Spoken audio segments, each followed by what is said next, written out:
Ndi imfura itagwa mu mfuruka. Reka musange muri hoteli ngurire fanta na brushette nta na business yindi ngaba ariyo basi mutangaza. Nanjye sinzi ngo Saint Valentin ngo ni iki.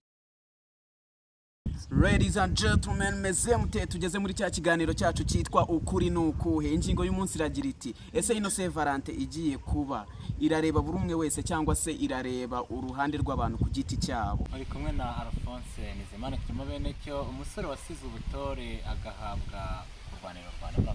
Ati ni umusore wasizwe ubutore akarwanirira kurwanira u Rwanda. Siwe wenyine rero turi kumwe nande wundi. Twarasenze Geraldine mugenzi w'inganzo yo gutanga mutima utuje. Ndi umuvuzi w'amagambo mu mvugo n'inganzo. Ese mugereranyije iyo kepo yo kwishuri mu minsi ya Saint Valentin mu mashuri mu masegonderi byabaga byifashe bite Alphonse? Urakoze cyane. Nyine segondere Yego. Ariko nari umuntu usa nkaho udasanzwe. Udasanzwe udakunda ibintu byirukanka ibintu by'imishyo. Ndibuka mu minsi ya Saint Valentin wigeze kuba hari abatipe tutari tuziranye. Yego. Hatangiye kuba inshuti mu minsi nk'ibiri. Icyo gihe nari mfite agakweto ubona kuko kaba k'ibirori. Kaba k'ibirori. Sinzibagirwa bandaza ijoro. Ngo nimbahe agakweto ngo afite ibirori by'ejo. Kumbe njye ntabwo nari nzi ko ari ku itariki 14 y'ukwezi kwa kangahe kwa kabiri. Henda bati ndinde guha ibyangwe. Nibwo naje kubona abanyeshuri bari basanzwe batambara utuntu dutukura. Nkabona yambaye nk'akantu gatukura ku kaboko. Nkabona yambaye agakweto gatukura kuko yambaraga uniforme. Ntaho perefe ari kumuca yashyizemo ibindi bintu. Urakoze cyane. Ese dusubiye inyuma ho gatoya. Ese wasangaga ari nk'ikihe kintu kibi cyangwa se icyiza wenda niko nabyita icyiza cyo kuba waba utarabaga ufite kepo uri singo icyiza cyabyo wasangaga ari nk'ikihe Geraldine? Ni byiza cyane.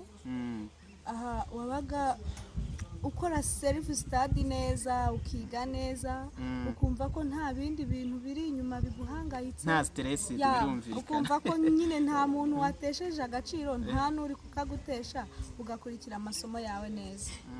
Okay, murakoze cyane rero. Nubwo rero ndi kumwe na Geraldine ni n'umusizi, ni mugenzi w'inganzo. Ese ni nk'akahe ni nk'ikihe kivugo cya Saint Valentin waba dufitiye kuri uyu munsi?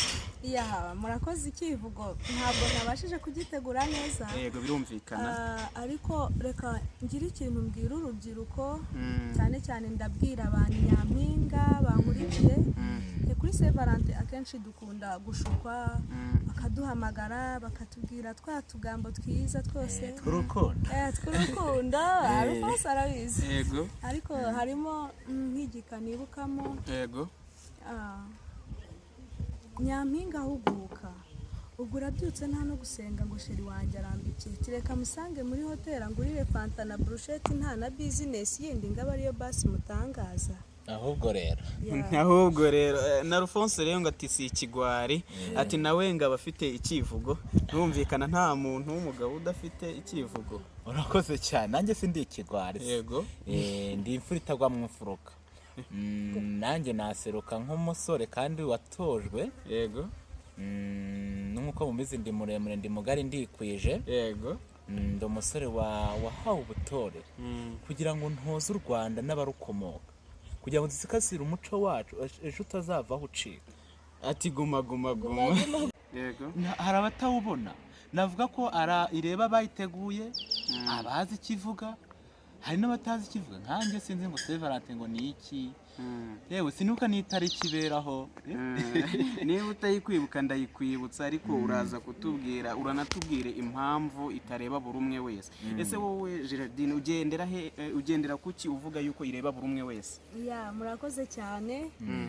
Buriya mu buzima buri muntu aba afite inshuti, aba afite umuryango, ndetse niyo atabaye umuryango hari icyo twita girlfriend or boyfriend. Yego. Ubwo rero ku munsi wa Saint Valentin mu by'ukuri buri muntu aba afite umukunzi we bakishimana bakagira ibihe byiza. urakoze cyane. Ati rero ati ntabwo aba ari ukuba ufite ngo boyfriend cyangwa se girlfriend byonyine, ati ahubwo n'ababyeyi bawe baba bahari. Ese Alphonse wowe ukuvuga ati irareba abandi bantu, wowe niba ufite ababyeyi ntabwo bakunda ababyeyi bawe, ese ko ireba buri umwe wese ati nabakundana cyangwa se abakundanye, ese wowe ku babyeyi bawe ho icyo ngicyo cyo ubivugaho iki? urakoze cyane. Reka nibwira abantu bari kudukurikira kuri iyi sikirini, ababyeyi ndabakunda, ndabafite, yego, ndashima yuko bambyaye, ariko umwanya wo kuvuga ngo kwizihiza Saint Valentin kuri njye ni ugutakaza igihe. Hari byinshi bimpugije, si ukuvuga ko nanze gukundana, nta muntu utagira urukundo, ngarukire Gerardine, ariko ukuvuga ngo nayagaye, ndategura Saint Valentin, ndagura imyenda, n'abatayifitiye amafaranga yo kugura iyo myenda. Ese ubwo ku kijyanye n'ayo mafaranga wa mugani yakagombye kuba ari muri ibyo ngibyo, ibyo bijemo uteye ibintu by'amafaranga byo ubivugaho iki? Ese byaba iyo Saint Valentin yabigira uruhare mu gutakaza ayo mafaranga uri kuvuga? urakoze cyane. Muri iyi si ya none amafaranga it's the main factor. urumva amafaranga niyo akora ibintu byose. Nyuma y'uko dukunda Imana tugakunda abantu, tutadukunda amafaranga. Hari abayakunda bayafite, hari abayakunda ntayo bafite, niyo mpamvu amafaranga atuma abantu bamwe bacomora. Urumva nta kidakenera iki amafaranga, nta kidakenera amafaranga. N'ibyo minsi mikuru yose ya Saint Valentin nayo ikeneye iki? Ikeneye amafaranga. Kandi bamwe ntabwo dufite umwanya wo gutakaza amafaranga ku bintu bitagira gute, ku bintu tutazasarura imbere.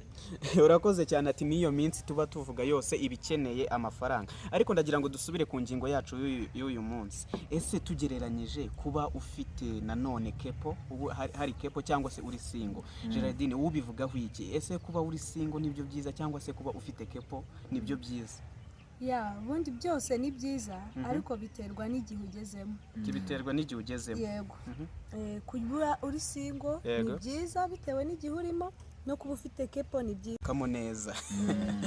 Murakoze cyane rero, ngira ngo mbibutse yuko iyi channel ariyo yitwa David Art, muzajya mukurikiraho ibyo biganiro present song along with the latest news. Muragira ngo murabibona muri description ya channel, mukore subscribe, share ndetse na comment. Ibitekerezo byanyu birakenewe. Murakoze cyane, mukomeze kugubwa neza. Murakoze cyane.